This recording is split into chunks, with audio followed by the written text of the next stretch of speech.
Hello, I'm Brian Heisenbottle. And I'm Mike Carlson. Welcome to The View from the U. Okay, Brian, before we start off, I want to talk about the Heisman race this year. I think it's really heating up, and there's one guy in particular that I got a nice little man crush on, and it's Jameis Winston at Florida State. Yes. This guy, for a freshman, has amazing poise.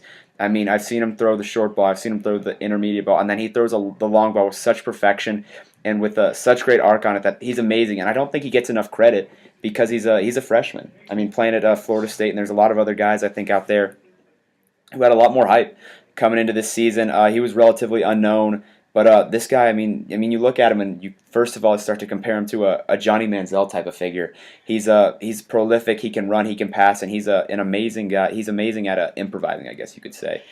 Yeah, I mean, definitely agree. I mean, not just anyone can put up 63 points Yeah. on Maryland with that great defense they have down there. He really stepped up, and I think, you're talking to me weeks and weeks before about how you like this guy, and he really he definitely put himself on the map this week with that win over Maryland. Yeah, and I've been following him, since week one, and I was amazed at how many people didn't know about him when I first started talking about him, but I think that 63 points against Maryland is enough to really, put him on the map huge. Definitely. He's just such a great passer, and we're going to follow him throughout the year, and I think I'm going to kind of adopt him as one of my favorite players next to Johnny Manziel. All right. So, this week I believe you had Stanford versus Washington, so take it away. So I did have Stanford versus Washington this week, and it was a good game. It was a lot closer than I think I expected, and I think a lot of our viewers expected. You're looking at a Stanford team here that's really good, both on offense and defense, coached amazingly. This is a lot of smart football players, and they were just a treat to watch, I think. And I want to start off talking about Kevin Hogan. Looking down at my notes there and struggling with his name. He's kind of been he's been the guy. The last 2 years since Andrew Luck left, and he really had he had an okay game. It was a lackluster 12 for 20. Didn't really do a lot in the passing game. Had an interception. Had a touchdown. But the one guy that stood out was Ty Montgomery. Brian, this guy had 290 all-purpose yards. That's 29 fantasy points on your yardage alone. That is amazing to have that. He also had 2 touchdowns. He returned a kickoff for a touchdown.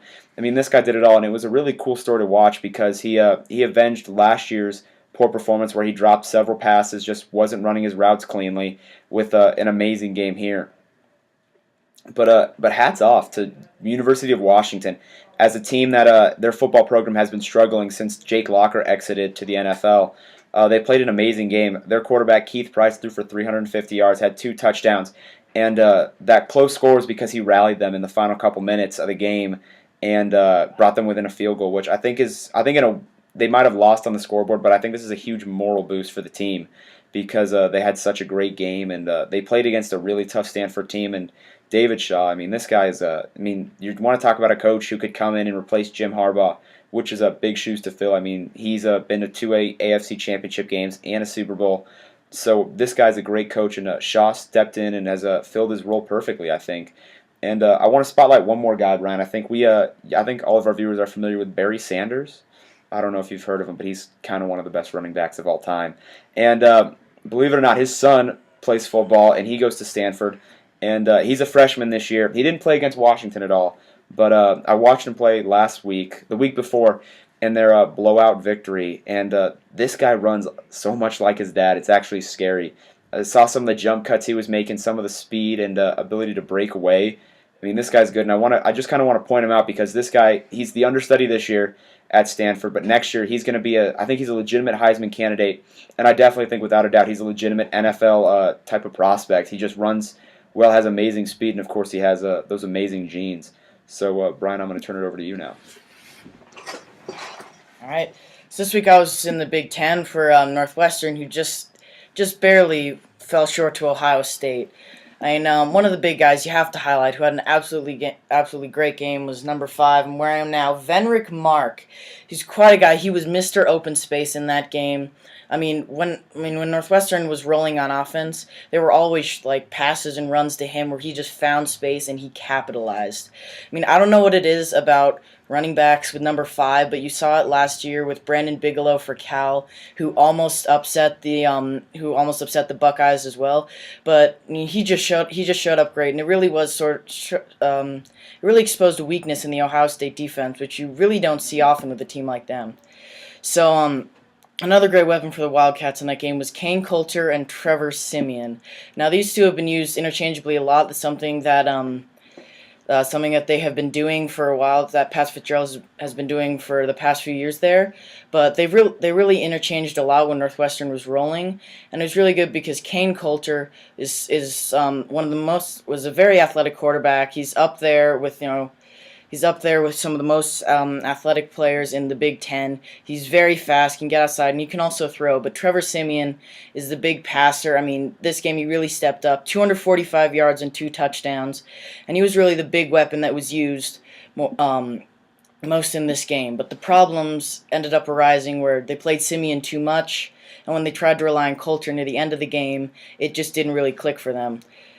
So the Northwestern defense, they really don't get a lot of press. I mean, you hear the big news about Coulter and everyone like that. Part of the reason why they achieved their high rank, but their defense, their pass defense, really stopped Braxton Miller from completing those passes because the OSU offensive line did a superb job. I mean, he had time to pass, maybe like 5 seconds for almost all the plays that he ran. He always had time to look and decide, but the Northwestern pass defense really limited him. He didn't complete too many passes.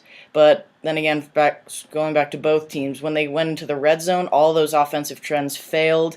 They really did not do well. I'm pretty sure there were more field goals and touchdowns in that game, and also special teams with Ohio State blocking a punt to get an early lead was big. So while Vendrick Mark did have a good game, the all-star was by far, extremely far, Carlos Hyde, running back for Ohio State. He outperformed Vendrick Mark. He had 168 yards and 3 touchdowns, which, I mean, it really was key in a game where Northwestern did such a good job against the passing game for almost the entirety of the game.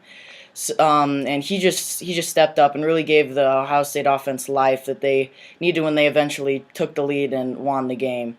So sum it up, Northwestern lost because they gave up key third downs in the key third downs in the fourth quarter. They had many chances to force a punt for Ohio State, but instead Ohio State kept the drive going and got several touchdowns, which ended up winning them the game.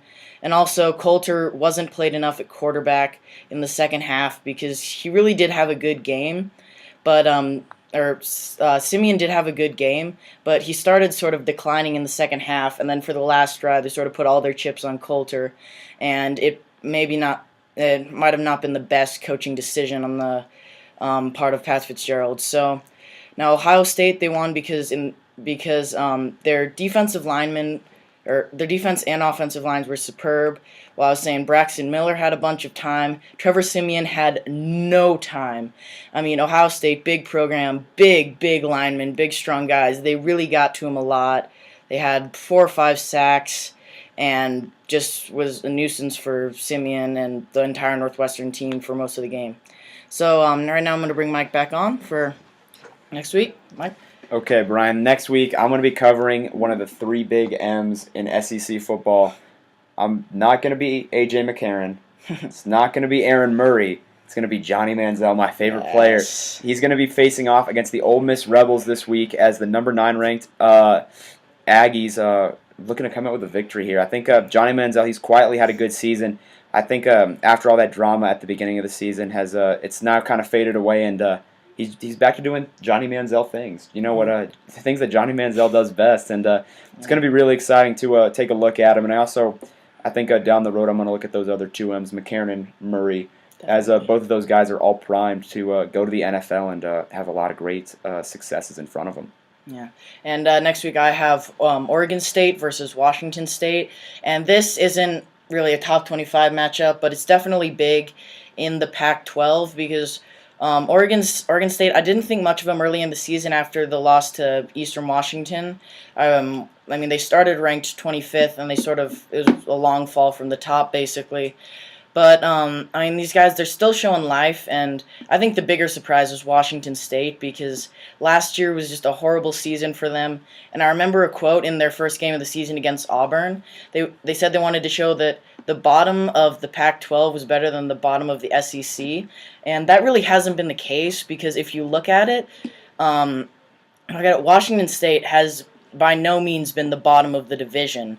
They've just been playing so well. They've won some key games. I mean, Stanford, of course, is not an easy game to win, and they ended up losing that. But they're showing a lot of life, and they may even be a contender for a spot in the Pac-12 championship. So I guess we'll see you next week. Make sure to click like, comment, and subscribe, and we'll see you next week. Hi, Jameis Winston. I'm your biggest fan. We'll see you guys next week. All right, goodbye.